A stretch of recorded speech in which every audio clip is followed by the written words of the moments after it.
গতকাল পঞ্চম দফায় লোকসভা ভোটের পর্ব মিটতে এবার হিংসার ঘটনা ঘটে গেল আরামবাগের মলয়পুর 2 নম্বর অঞ্চলের পূর্ব কেশবপুর এলাকায়। পঞ্চায়েত নির্বাচনে সিপিআইএম এর হয়ে দাঁড়ানো এক প্রার্থীর বাড়িতে ভাঙচুর করার অভিযোগ উঠেছে তৃণমূল আশ্রিত দুষ্কৃতীদের বিরুদ্ধে।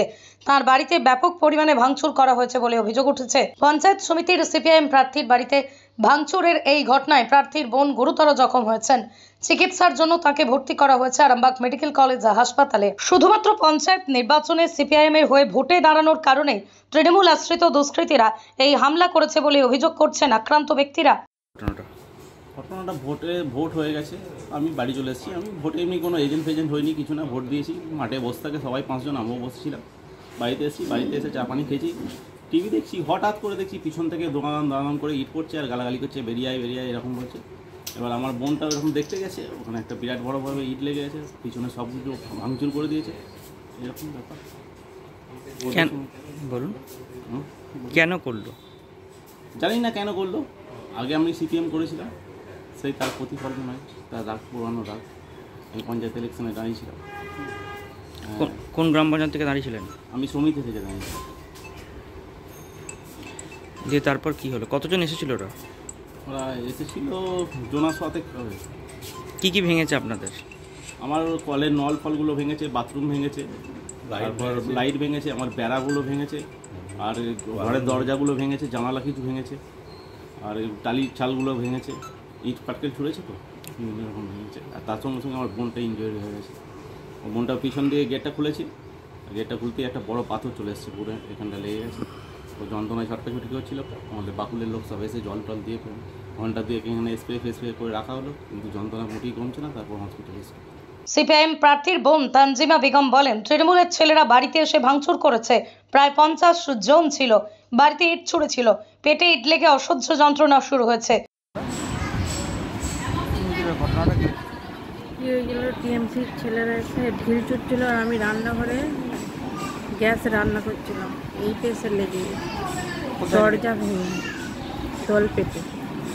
কতজন ছিল? হ্যাঁ, 50 জনের মতো ছিল। পাথর এসে কোথায় লেগেছে? পেটে ছাড়া এইখানটাতে এসে লেগেছে আর ঘর বাড়ি পুরো ভেঙে দিয়েছে। শুধু একজনই নয়, আরও এক সিপিআইএম কর্মীর বাড়িতে ভাঙচুর করা হয়েছে। তারাও এই ঘটনায় যথেষ্ট আতঙ্কিত রয়েছেন। বিষয়টা আমরা সিপিএম করি কয়েকটা ছেলে, তো কালকে ভোট গণনা ভোট পরবর্তী শেষ হয়ে যাওয়ার পর গাড়ি চলে যাওয়ার পর ঠিক 9:30টার সময় প্রথম আমার বাড়িতে অ্যাটাক হয়, ভাঙচুর চালায় তৃণমূলের কিছু এখানকার স্থানীয় যারা আছে, পাড়ার নেতৃত্ব দেয়, তারা ছিল। দিয়ে তারপরে এরকম ব্যাপার ভাঙচুর চালাবার পর আমার ঘর থেকে এইসব গাড়ি ফাড়ি আমার বাইকটাকে লাদ মেরে উল্টে ফেলে দেয়, দিয়ে গেট ফেট সব ভেঙে দেয়, পাইপ ভেঙে দেয়। দিয়ে আমি বাড়িতে ওই মুহূর্তে ছিলাম না, করে থাকলে আলো অশান্তি হতো। তারপরে আমার আমি যে বাড়িতেও গিয়ে অ্যাটাক করেছে, পাশে একটা বাড়িতে অ্যাটাক করেছে, এরকম মানে অরাজকতার মতন যা ইচ্ছা তাই করেছে। আমরা শুধু সিপিএম করা অপরাধ হচ্ছে, ঠিক আছে? আমরা বিজেপি করি না, আর করি না গো। আমরা মঞ্চ বিজেপির বিরুদ্ধে ছিলাম, তা সত্ত্বেও আমাদের উপরে এরকম করে নির্মূলভাবে অন্যায় অত্যাচার চালিয়ে গেল। থানায় অভিযোগ করছে? থানায় অভিযোগ করেছে, ওই একজন হসপিটাল হয়েছিল, তো অভিযোগ করেছে, ডায়েরিও হয়েছে কয়েকজনের নামে শুনলাম।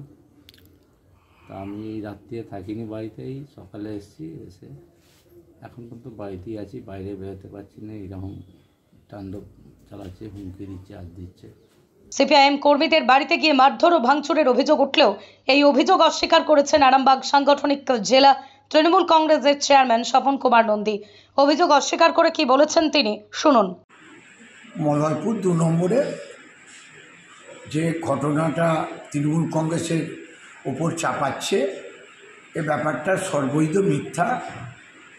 ওদের যে গোষ্ঠীদ্বন্দ্ব, তাতে ওদের নিজেদের অঞ্চলে ভোটের অবস্থাটা খুব খারাপ হয়েছে। এবার সেটা দলের কাছে নিজেদের মধ্যে যেটা কথা কাটাকাটি বা ঝামেলা ঝঞ্ঝট হয়েছে, সেটা হয়ে নিজেদের মধ্যে গোষ্ঠীদ্বন্দ্বের ব্যাপার হয়েছে। এটার সঙ্গে তৃণমূল কংগ্রেসের কোনো সম্পর্ক নাই। ওরা নিজেদের বাঁচার জন্য তৃণমূল কংগ্রেসের ওপর এটা চাপাচ্ছে। নিরোগ ডায়াগনস্টিক। এখানে পাবেন রোগ নির্ণয়ের অত্যাধুনিক বিদেশি মেশিন, অভিজ্ঞ রেডিওলজিস্ট এবং প্যাথোলজিস্টের সমন্বয়ে বিশ্বাসযোগ্য নির্ভুল রিপোর্ট। আরামবাগ শহরের সর্বপ্রথম CT scan, ultrasonography, endoscopy, colonoscopy, colour Doppler, echocardiography, digital X-ray, EMG, NCB, ECG, EEG, advance প্যাথোলজির মতো সুবিধাযুক্ত প্রতিষ্ঠান। এছাড়াও আছে বিভিন্ন বিভাগের অভিজ্ঞ চিকিৎসক দ্বারা ওপিডি ক্লিনিক। ঠিকানা কোর্ট রোড, আরামবাগ, হুগলি। যোগাযোগ নম্বর 9732843677।